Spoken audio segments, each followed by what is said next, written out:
Analizar lo que ocurrió durante hoy en el Congreso. Para eso estamos con Gonzalo Müller, director de Centros de Políticas Públicas de la Universidad del Desarrollo. Muchísimas gracias por este contacto. Buenas tardes. Hola Carolina, ¿cómo estás? A ver, un duro revés, decían las autoridades, es algo injusto. Escuchamos decir a muchos parlamentarios del oficialismo durante esta jornada. ¿Cómo ve usted la situación que se vivió hoy en el Congreso? Bueno, se repitió el resultado de la semana pasada, con algunos cambios, ¿no es cierto? Pero se repitió la derrota que sufrió el oficialismo en este proyecto. Ahora con algunos matices, sí, porque y yo creo que va a ser importante en la trayectoria posterior del proyecto, porque solo se aprobó la primera parte, es decir, solo se aprobó el retiro del 10% y no el resto de indicaciones que no lograron el apoyo suficiente. Entonces ahora quedó un proyecto de nuevo, queda solo la idea matriz, esto del retiro del 10% por parte de los cotizantes de las AFP, y el Senado ve una oportunidad, de alguna manera, se comentaba también en el Senado, no es primera vez que el Senado va a tener que arreglar un proyecto que viene mal estivado, ¿no es cierto?, mal aprobado desde la Cámara de Diputados, y se abre el debate. Se abre el debate y yo creo que el gobierno va a entender de que tiene que cambiar sus cartas, tiene que cambiar su lenguaje y tiene que cambiar su propuesta. Yo creo que en esos tres niveles es parte de lo que el gobierno tiene que asumir luego de haber sufrido dos derrotas consecutivas. Yo creo que lo que sufrió fue algo más que se le desalinearan algunos parlamentarios. Tiene un problema respecto de la relación con sus partidos y eso se ha manifestado en este proyecto y en esta votación. Ahora, lo que vaya a ocurrir en el Senado se ve ya precedido por lo que vimos durante esta jornada, repetida, como usted bien decía, respecto del resultado, cuando además ya habría 24 de los 26 votos que estarían asegurados por parte de la oposición. Sí, yo creo que se puede repetir la misma historia, por lo tanto el gobierno tiene que asumir de que jugar a la lealtad de los senadores, jugar a que se van a alinear con el oficialismo, es una carta que está derrotada, fue dos veces derrotada en la Cámara de Diputados y de alguna manera ya hay suficientes señales de que podría ser nuevamente derrotada en el Senado. Por eso que yo digo que tiene que cambiar la lógica con la cual se está enfrentando este problema, que está este proyecto, perdón. Y en eso yo creo que también los partidos van a tener que hacer una reflexión.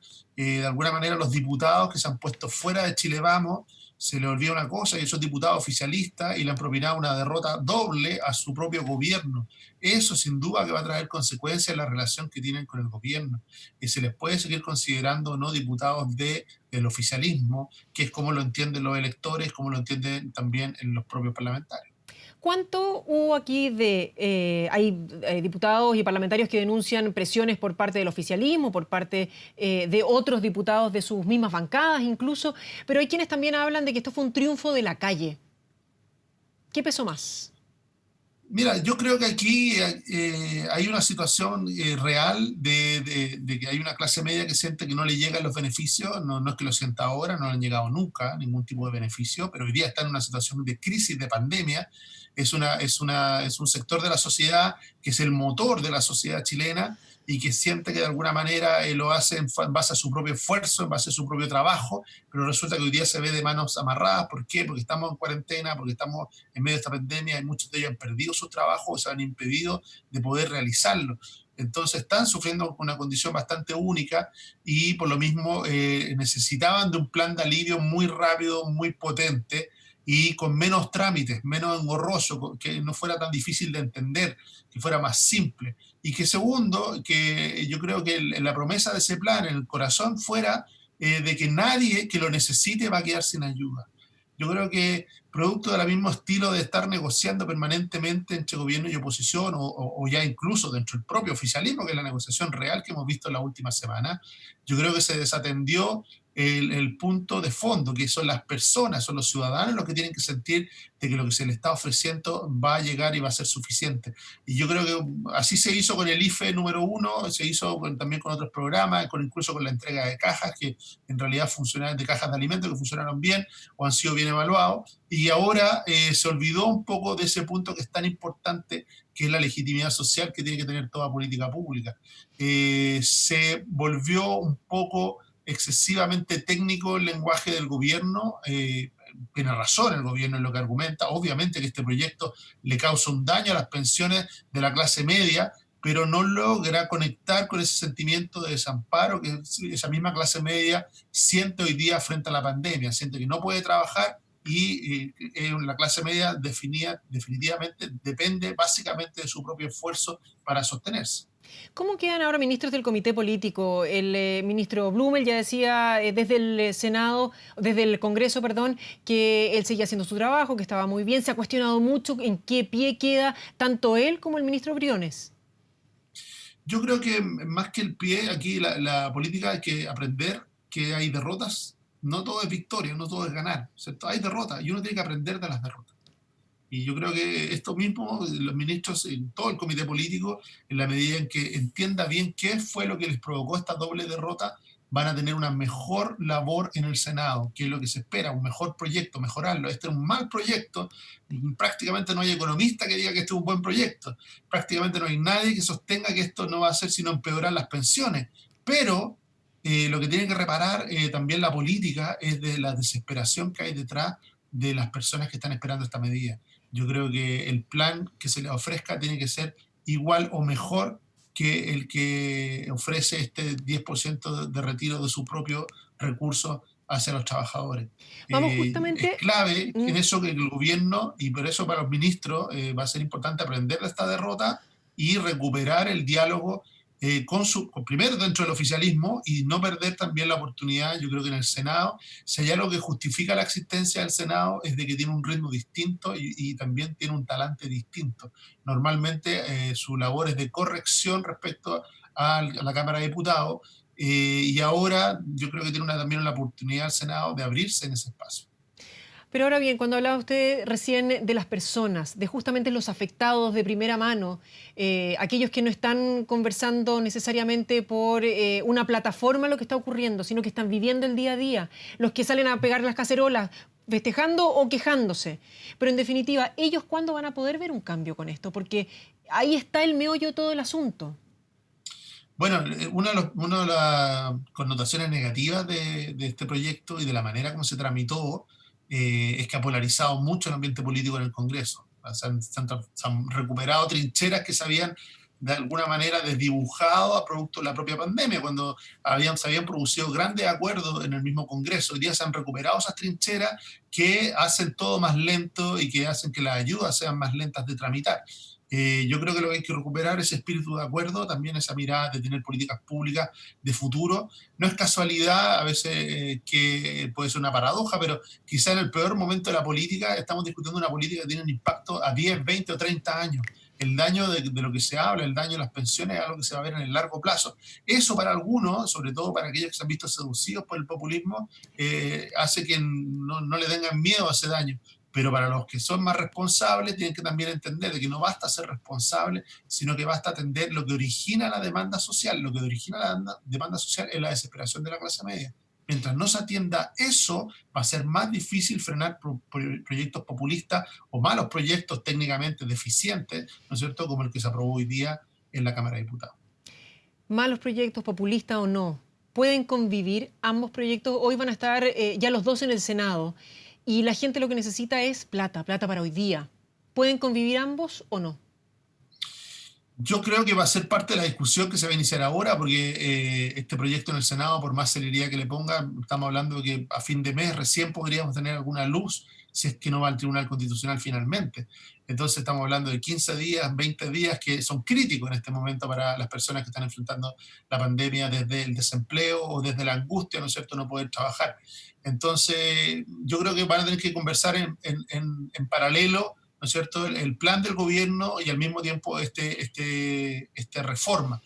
Eh, yo creo que en la medida de que, y yo creo que esa va a ser la labor de los ministros, en la medida de que logren fortalecer el plan del gobierno y logren en el Senado de alguna manera cambiar el eje de la discusión, tiene una opción potente de revertir estas derrotas y de alguna manera lograr primero lo que a la gente verdaderamente le importa, que más que derrota y victoria, ¿no es cierto? Aquí más que yo no entiendo mucho que la gente que celebra cuando le estamos diciendo a la clase media es que vayan a ocupar sus propios ahorros y empeorar sus pensiones.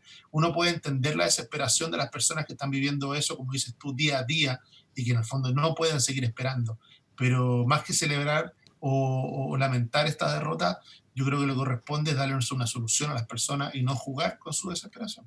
Justamente, ¿qué tan real es entonces la discusión de fondo en este minuto, que es del sistema previsional?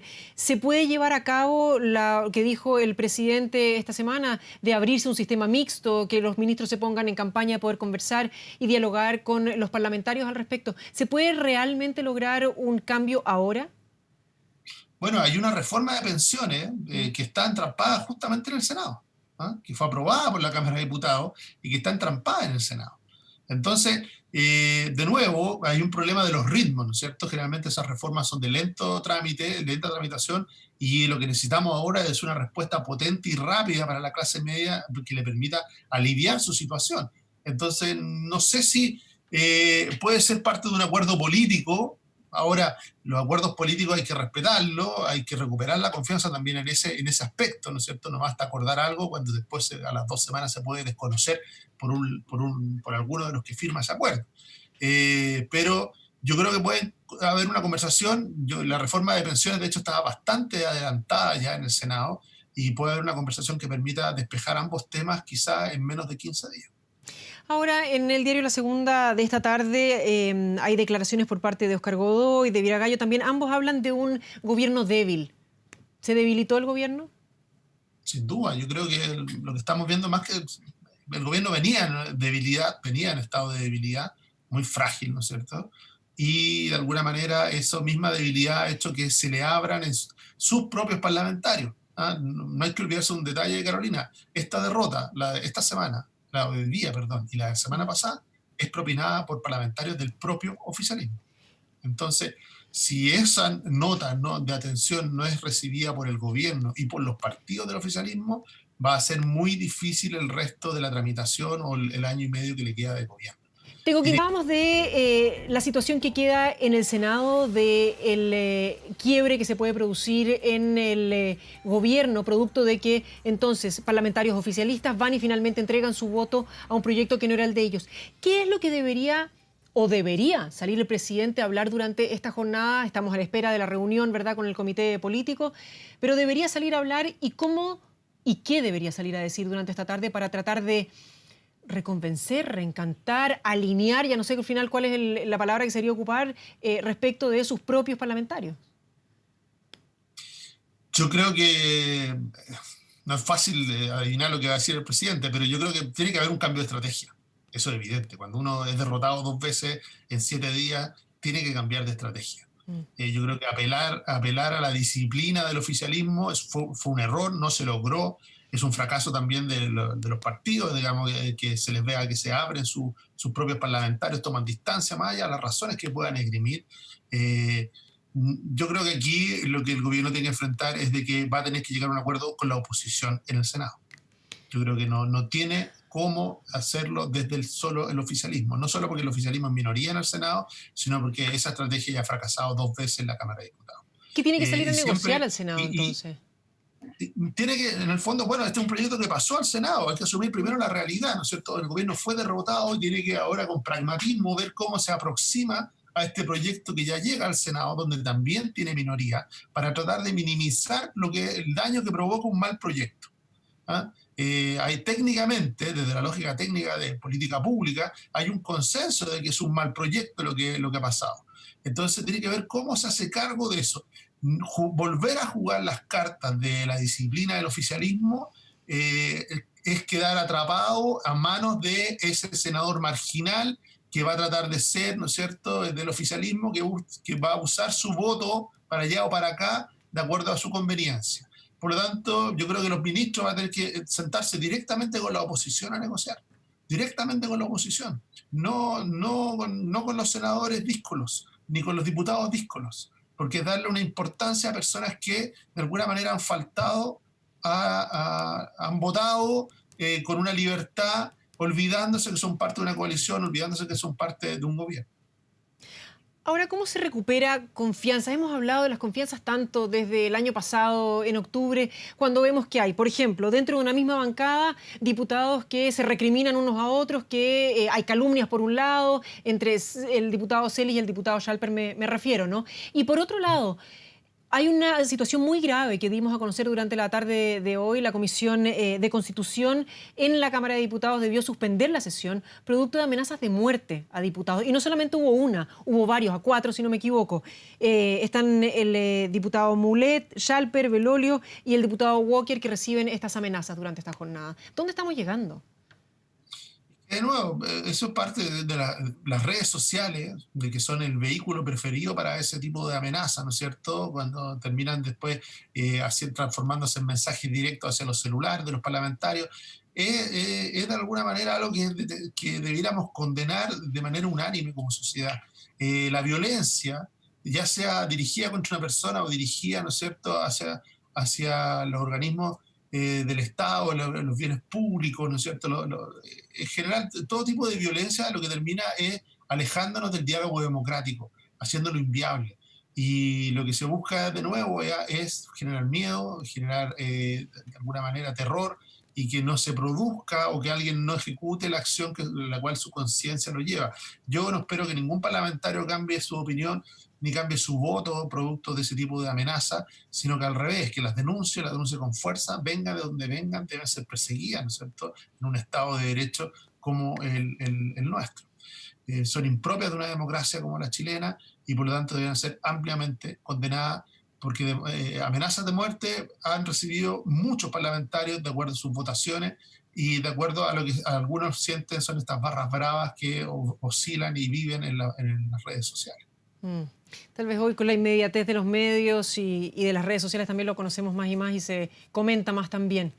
Gonzalo Müller, muchísimas gracias por esta conversación. Muy buenas tardes. Gracias, Carolina, que estés muy bien. Que estés muy bien.